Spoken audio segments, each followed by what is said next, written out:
Infiltrate the sanctuary and find their meeting room. I can't wait to see number one's face. They must be on high alert. Keep out of sight until I give you the signal.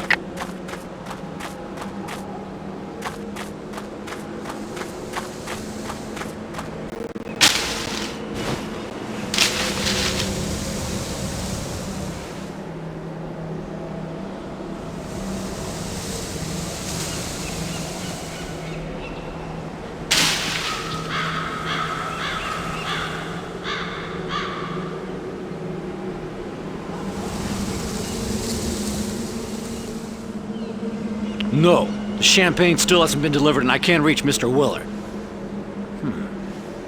Tell them that's not what I'm paid to do. That's it. Call me back when there's news.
No, nothing to report. Over.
Not so loud, you just burst my eardrums. Okay, copy! You see how it feels?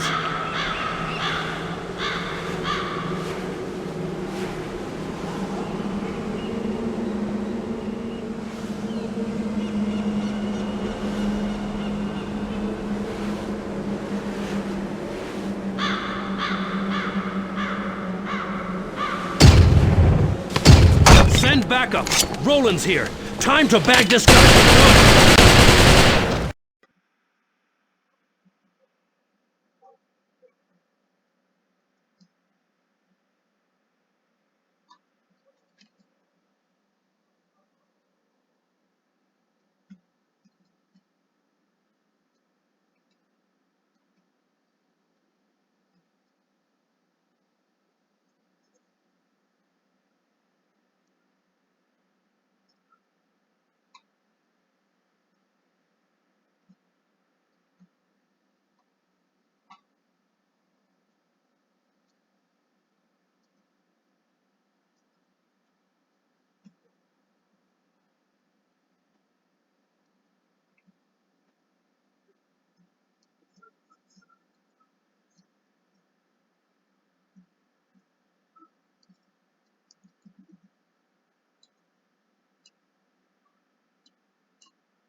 the first time, I don't know how.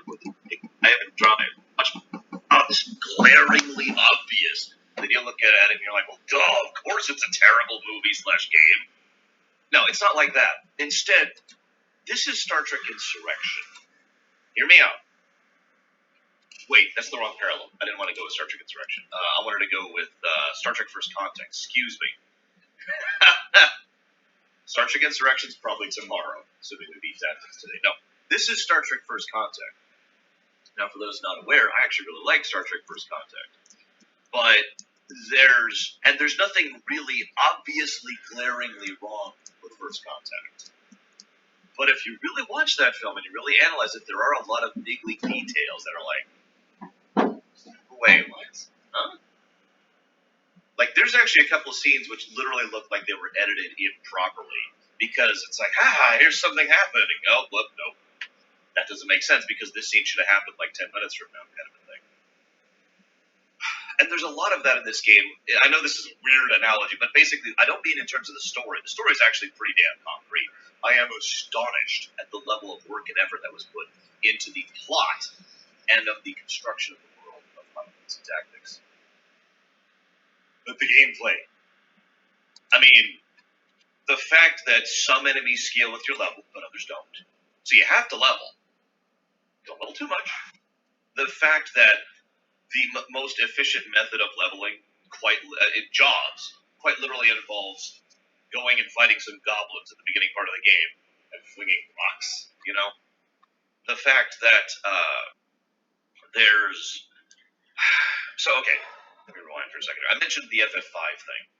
The job system of FFT is mostly the same as FF5. Whether it's better or worse is going to depend on individual opinion. But in my opinion, FF5's overall gameplay is actually superior to this.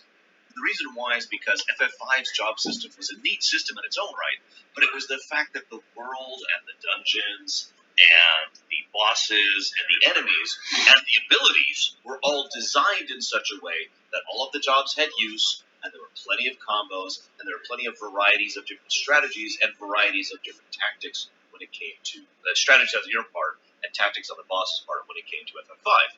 FFT doesn't really have that going for it. The job system itself is phenomenal. The job system itself is just, all right, you choose this job, and as you level up each job, you gain access to new jobs. So it's not the exact same as FF5's. But, excuse me. But, you can still multi-class, basically. In fact, you pretty much have to multi-class in a game like this in order to really... Why is there an Onion Knight? You pretty much have to multi-class in order to really get the best out of your characters. But again, the enemy doesn't really build up to this. It also doesn't help that the AI is weird. It's actually fairly well-designed AI in one aspect. The AI is brilliant at figuring out how to accomplish the next turn's worth of actions. But they are terrible at accomplishing the turn after that, or the turn after that. What I mean by this is the AI is really, really good at figuring out how to hurt you now. And if you are clever, you can actually figure out how to maneuver the situation so the AI will be like, aha, and basically will take the bait, and then will be in a completely detrimental circumstance afterwards, so you can crush them. A lot of the combat involves basically baiting the AI in, because they will wreck you on a one-on-one basis. And you are playing the long game. It's really weird, because there's certain levels where the AI is fantastic, like specific levels where the AI is just like, okay, I need to hear this. And then there's levels where the AI is like, and will actively start healing your units and hurting the enemy unit, or hurting their own units. Now, in fairness, part of the reason for that, healing you, hurting them, there's a specific mission, I can't remember the name of the mission, but there's a specific mission where you just get pants on head retarded and start saying, okay, I'm going to start casting AoE spells nonstop.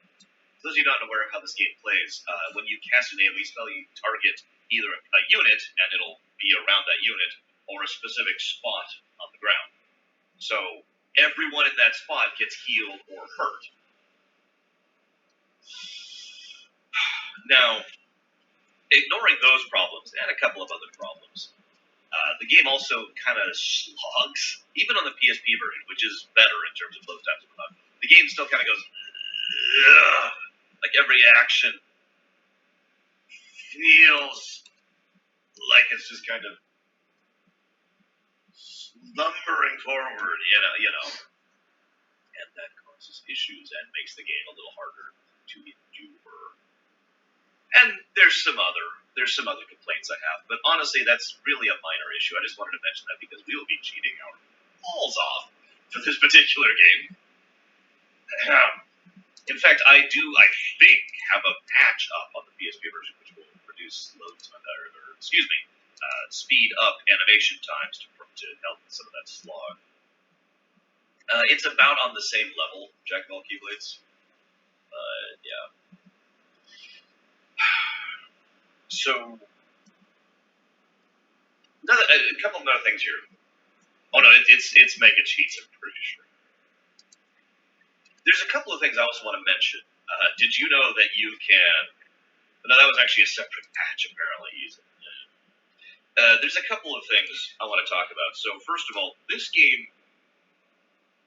I mentioned that its difficulty and its progression curves aren't really linear. A couple of points about that. First of all, if you hit a certain point in level or in power progression, shops will not sell you certain equipment. Like, I feel like I'm explaining this improperly. If you just play through the game and don't level, you'll go through and you're like, and then you'll hit a shop and then you'll buy upgrades. But if you've gone and grinded, you'll hit a shop and they won't actually sell the same gear to you because you have leveled. That's a thing in this game. As a consequence, it's worth noting that a thief is by far the best acquisition of materials in this game. I'm not even kidding about that. And I don't just mean stealing. I mean catching. In fact, I know of a strategy, and this is one of the few, bug out the game strategies that I know of. That's, I'm just going to describe it to you.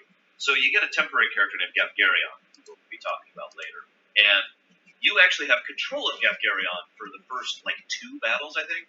And then when you switch him, and so you can switch him to a couple of things, try to set him up in a certain way. I will, of course, be turning him into a white mage with no equipment on for reasons that everyone who's played this game will know.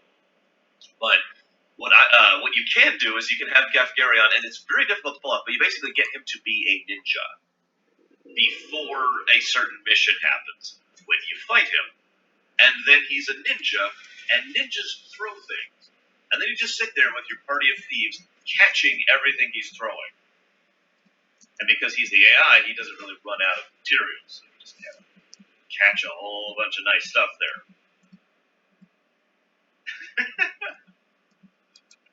There's a couple of other strategies like that which involve just completely breaking the way the game is supposed to be played. And just get into absolutely ridiculous territory.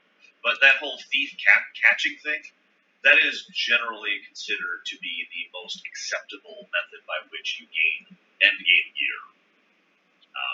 Never mind the fact that when you get to the actual optional dungeon, which for those curious we will absolutely not be doing, there's a whole... You're in an area where you can't really see. There's very difficult enemies, of course.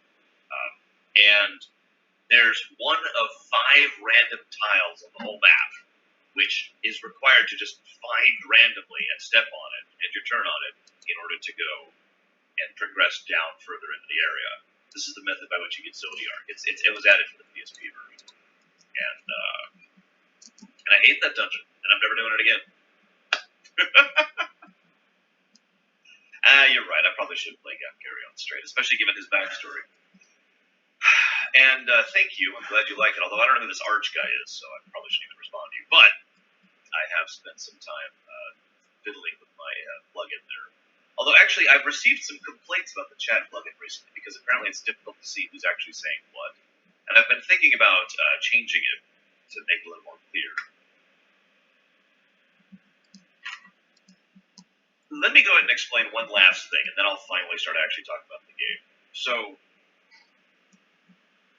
actually 2 things. Sorry, I actually lied. 2 more things.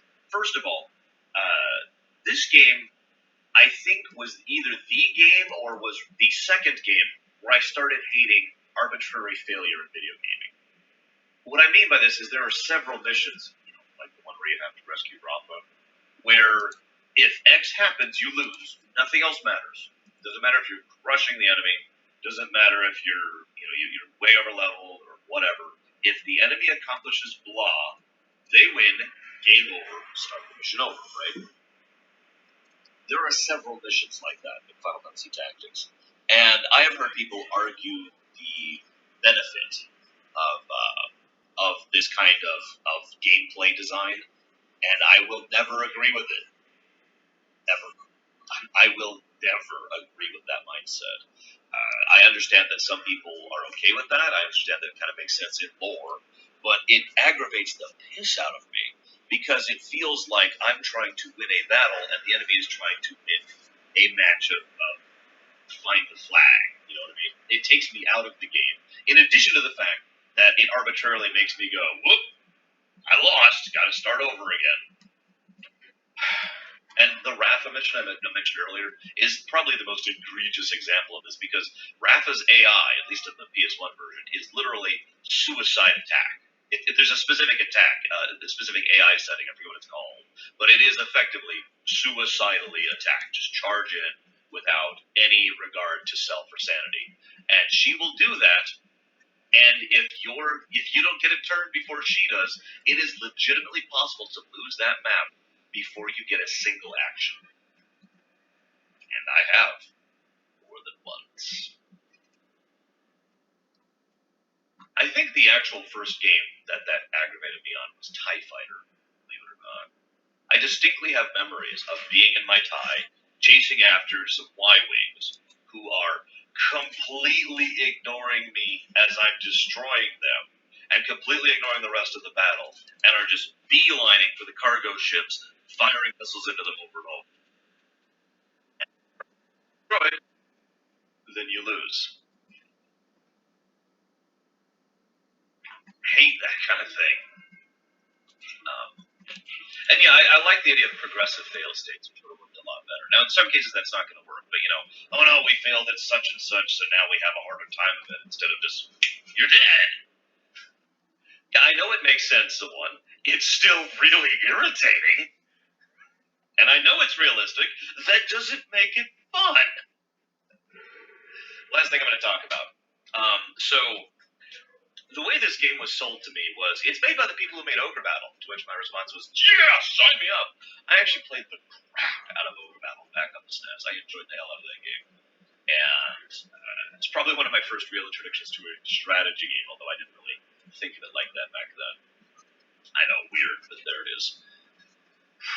And I loved it. And so, of course, I didn't even know Tactics Ogre actually existed before I played this game. But as you guys know now, of course, Tactics Ogre was made before Final Fantasy Tactics, but was not widely released or published until after Final Fantasy Tactics came out here in the States. So quite a few people were like, oh my god, Tactics Ogre is just copying Final Fantasy Tactics, when in fact it was actually the other way around. Tactics Ogre actually does several things better than FFT, but also a couple of things worse. I personally think that FFT has a superior plot construction, and it also is what I like to use as the example of how to mix fantasy and political storytelling in equal measures, whereas other games tend to go too far one way or the other. This is my opinion. I'll talk more about this as we get through here. Either way, we're going to play the Zodiac Brave story. Finally, I'm going to finally actually play the game. Now, I know this is pretty loud. Jesus Christ, that's loud. Yes to both, actually, Crazy Horse. Like, how loud is this for you guys? My local volume was up.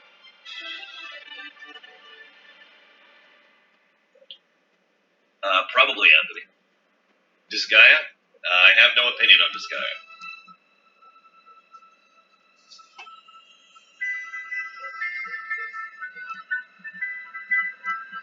What's funny is the game is going to be really quiet for the most part. No, seriously. This is actually a very quiet game. In fact, listen to this. This is about the average volume this game will have. Can you even hear this?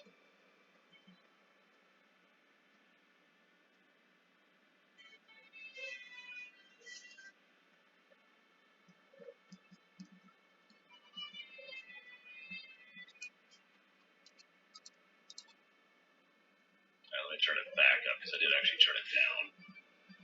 Nope, too high. There we go. That's where it was. Shrug Zone? I called that literally over a month ago. Alright, I am... oh god, I'm going to be talking a lot here. I am Ar-Islam, student of Iblis's Middle Age. Oh, I'm sorry, actually, this is really important. This is actually really important. So, you know how FF12 is connected to FFT? No, it's not. No, it's not. FFT is not connected to FF12 in every way. And as I was refreshing myself on some of the details of FFT, I was reminded of just how much FF12 does not connect at all to FFT. Let me give you the very first way in which this does not connect. Did you know that Iblis is actually the name of a country? I know, right? It's not the name of the continent, planet, or the setting. Iblis is one of 3 major kingdoms that the story of FFT takes place in, alongside Ramonda and Ordalia. Well, I had to put it somewhere, Jack. What do you want from me? You are familiar with the War of the Lions, no? It was a bitter war of succession that rent the land of Iblis in two. Here we first find mention of Delita Hyro, the hitherto unknown young man, the hero who would draw the curtain on this dark act of our history. His is a heroism of great renown, a story familiar to all who dwell within our land. But what the eye sees is oftentimes a mere fragment of the truth.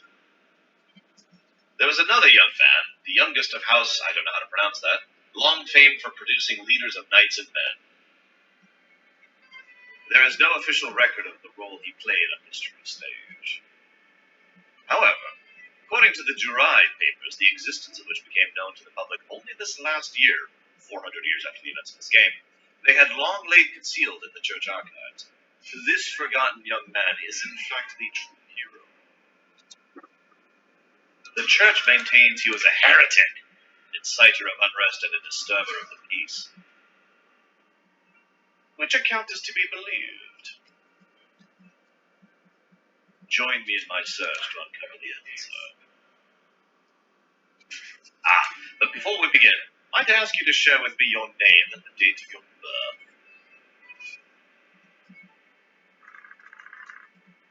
Ramza, of course, as we all know, really likes waffles. What's funny is I think they'll still say Ramza in the cutscenes.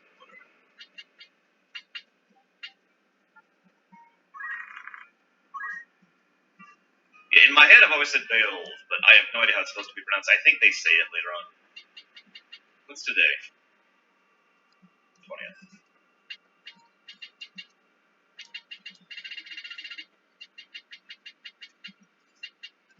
Actually, ironically, Tactics Ogre is far more politics the game than this one is. Tactics Ogre leans more heavily onto the politics side of things. This game has a lot more fantasy in addition to politics. Although I've already talked about that, and we'll talk about that.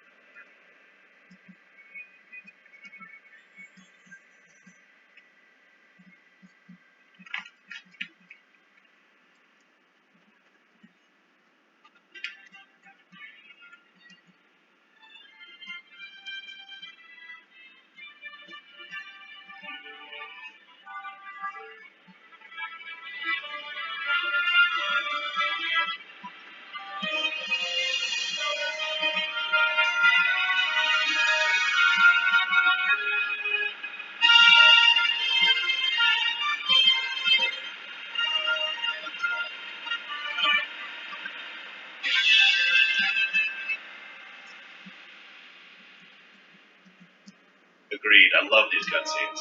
Although I know I'm one of the few who, I should say not everyone does. Hello, Delita.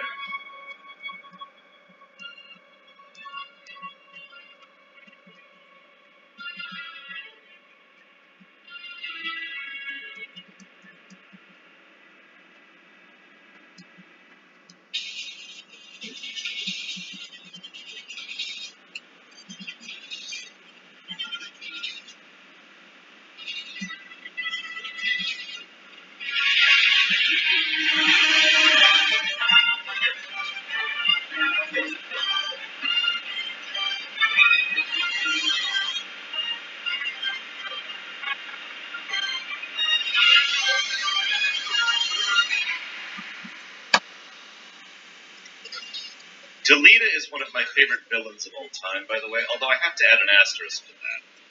Because it's debatable if